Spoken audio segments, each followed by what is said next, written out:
Welcome back. मैं दीपक sir आप सभी लोगों का अपने YouTube चैनल सार्थक study centre the change of learning में स्वागत करता हूं। प्यारे बच्चों, आज हम लोग इंटर के सेकंड पार्ट के सेकंड चैप्टर पढ़ने वाले हैं, जिसका नाम है द ट्रू ब्यूटी, जिसको कंपोज किया है थॉमस कैर्यू ने। बच्चों, थॉमस कैर्यू का जन्म हम बता दें आपको कि 1595 को, मृत्यु इनकी 1639 में हुई थी। थॉमस कैर्यू का जन्म हुआ था 1595 को, मृत्यु हुई थी 1639 को।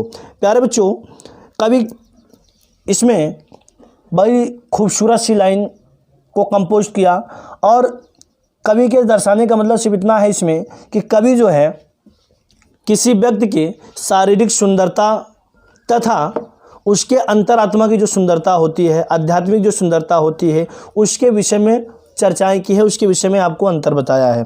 तो कवि क्या कहता है, आपको हम पॉइंट पे लेके आते हैं। कवि कहता है कि ही दैट लव्स अ रोजी चीक, वह इंसान जो गुलाबी गालों से प्यार करता है। ये थॉमस कैर्यू जी के द्वारा किसी प्रेमी को संदेश है कि जो प्रेमी अपनी प्रेमिका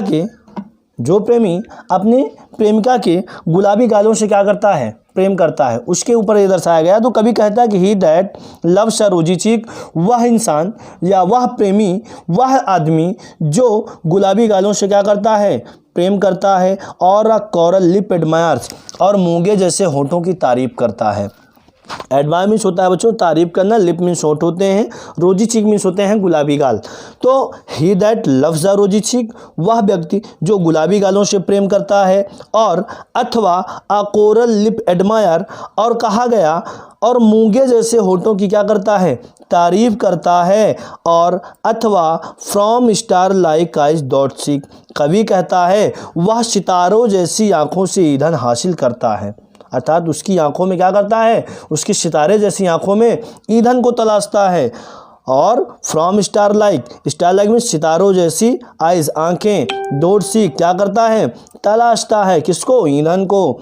और fuel to maintain his fire, वह तलाशता क्यों है, कहा गया कि वह ईंधन तलाशता है कि अपनी आग को क्या करे, बनाए रखे, अपनी आँख को क्या करे, fuel to maintain, fuel means ईंधन, टू मेंटेन हिज फायर, उसकी आँखों में अपने प्रेम की अग्नि को प्रज्वलित रखे, अर्थात हमेशा बनाए रखे। इसलिए कवि कहता है कि और from star like eyes don't seek fuel to maintain his fire, तो कवि कहता है वह सितारे जैसी आँखों से ईंधन हासिल करता है अपनी आँख को बनाए रखने के लिए, अपने प्रेम की अग्नि को जलाए रखने के लिए। आगे बात करते हैं। कहा गया as old time makes this decay, मगर बुढ़ापा इन सब को क्या करता है, so his flames must waste away, कवि कहता है कि मगर बुढ़ापा इन सब को समाप्त कर देता है। लेकिन जब बुढ़ापा आता है तो बुढ़ापा क्या करता है, इन सब को समाप्त कर देता है। भाई एज ओल्ड टाइम यानी बुढ़ापा मेक दिस डिके, इन सब को क्या करता है, show his flame must waste away, इन सब को क्या करता है, नष्ट कर देता है, मगर बुढ़ापा इन सब को समाप्त कर देता है। इसलिए इसके प्यार की चिंगारियाँ भी क्या होती हैं, बुझ जाती हैं। शो इसलिए हिज फ्लेम, इसके प्रेम की चिंगारियाँ मस्ट वेस्ट अवे क्या हो जी हैं, बुझ जाती हैं। फिर से एक बार देखते हैं। कवि कहता है कि वह इंसान जो गुलाबी गालों से प्रेम करता है, मूंगे जैसे होठों की तारीफ करता है, वह सितारे जैसी आंखों में ईंधन तलाशता है, अपनी आँख को अपने प्रेम की अग्नि को प्रज्वलित रखने के लिए, बनाए रखने के लिए, मगर बुढ़ापा इन सब को क्या कर देता है, समाप्त कर देता है। इसलिए इनकी प्यार की जो चिंगारियाँ होती हैं वो क्या होती हैं, बुझ जाती हैं। तो बच्चों, इस स्टैंजा में कवि यह बताता है कि जिस्मानी या शारीरिक खूबसूरती हमेशा के लिए नहीं होती है। किसी भी व्यक्ति की जो जिस्मानी या शारीरिक सुंदरता होती है वो ज़्यादा समय के लिए नहीं होती है। किसी स्त्री से जिस्मानी कशिश या आकर्षण हो सकता है, लेकिन उसके गाल गुलाबी हों, होंठ मूंगे की तरह हल्के लाल रंग के हों, आंखें सितारों की तरह चमकदार और खूबसूरत हों, ये बातें किसी इंसान के दिल में उसके लिए प्यार पैदा कर सकती हैं। मगर बुढ़ापा जाने पर उसकी खूबसूरती जब खत्म हो जाती है तो उस इंसान का प्रेम भी क्या होता है, खत्म हो जाता है। कवि यही कहता है कि जो व्यक्ति किसी स्त्री से उसके जिस्मानी या ये कह लिया जाए उसके शारीरिक सुंदरता, शारीरिक आकर्षण से जो प्रभावित हो जाता है, जब बुढ़ापा आता है तो बुढ़ापा आते ही उसकी शारीरिक सुंदरता क्या होती है, मिट जाती है, अर्थात वेस्ट हो जाती है। सो जो व्यक्ति प्रेम करता रहता है, बुढ़ापा आते आते उसके प्रेम का समापन हो जाता है। आगे क्या कहता है कवि, कहता है कि बट लेकिन I smooth and steadfast mind, मगर एक समान और मजबूत दिमाग, अर्थात सदा एक सा रहने वाला मन। बट लेकिन I smooth and steadfast mind, मगर एक समान मजबूत दिमाग, जेंटल थॉट अच्छे विचार, जेंटल थॉट अच्छे विचार, एंड काम डिजायर और शांत इच्छाएं। कवि कहता है but I smooth and steadfast mind, gentle thoughts and काम Dzire.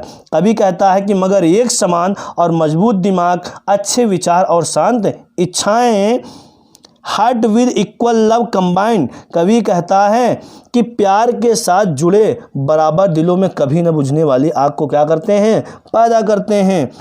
Heart with equal love combined, candle never dying fire. कवि कहता है कैंडल नेवर डाइंग फायर। कवि बोलता है कि दिलों में कभी ना बुझने वाली आग को क्या करता है, पैदा करता है। भाई जो शांत इच्छा होती है, एक समान अर्थात एक सा सदैव रहने वाला जो मन होता है, वो किसी भी इंसान के दिल में सदैव, चाहे बुढ़ापा हो या किसी भी अवस्था का व्यक्ति हो, हमेशा उसके लिए अपने प्रेम को मेंटेन रखता है, अर्थात बनाए रखता है।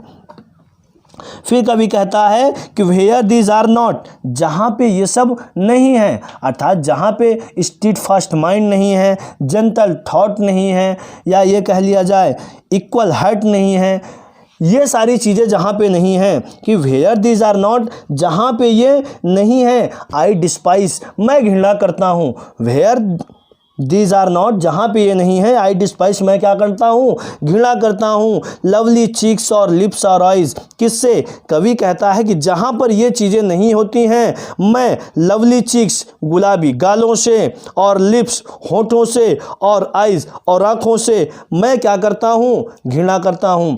कवि बोलता है कि जिस जगह पर, थॉमस कैरी जी कहते हैं कि जिस जगह पर अच्छे विचार नहीं होते, एक सदैव सा रहने वाला मन नहीं होता है, या शांत इच्छाएं नहीं होती हैं, मैं ऐसी जगह पर गुलाबी गालों से, होठों से और सितारे जैसी आंखों से क्या करता हूँ, घृणा करता हूँ। तो प्यारे बच्चों, आज के लिए सिर्फ इतना ही, बाकी मिलते हैं नेक्स्ट पार्ट में। धन्यवाद।